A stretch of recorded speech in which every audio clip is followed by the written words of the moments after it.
CropLife International and the Insecticide Resistance Action Committee explain how to combat insecticide resistance.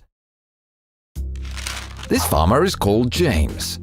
He loves his job and is very proud of his produce. To avoid insect damage to his crops, James has always used the same insecticide and never had a problem. This year, James is worried because his crops are infested, and spraying his fields does not kill many of the insects. If this continues, the whole harvest could be destroyed. James can't understand why the insecticide that worked so well before is not working so well now. An insecticide loses its effect because the insects have developed resistance to it. In any population of insects, there is genetic variability. The variability may give some insects a natural protection from this insecticide. If the same insecticide is always used, only insects that have this advantage survive. These resistant insects reproduce and pass on their advantage. Over time, this selection process fills the fields with resistant insects that are not affected by the insecticide. Luckily, there are other insecticides that have different modes of action.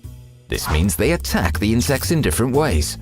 Great, but how can we stop the process repeating and new types of resistance developing? Researchers carried out studies that show that by spraying insecticides with different modes of action in rotation throughout the crop growing season, the insects are controlled and the chance of resistance developing is greatly reduced. James can find information about what mode of action an insecticide uses printed on many bottles, online, or by asking the retailer. All insecticides with the same number share the same or a similar mode of action, so James makes sure to pick ones with different numbers. The rotation of chemical insecticides is an important element of an integrated approach to combating resistance, along with non-chemical practices like pest monitoring, crop rotation, soil tillage, and the encouragement of predators.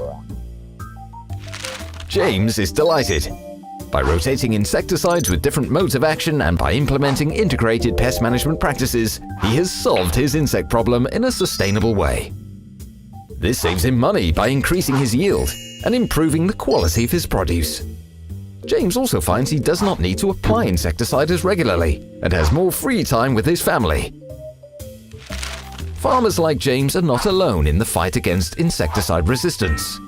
In urban environments, mosquitoes can also develop resistance. This increases the spread of malaria and has a huge impact on public health. IRAC works everywhere to combat the development of resistance. If you would like to learn more about insecticide resistance and the work of IRAC, visit the IRAC website.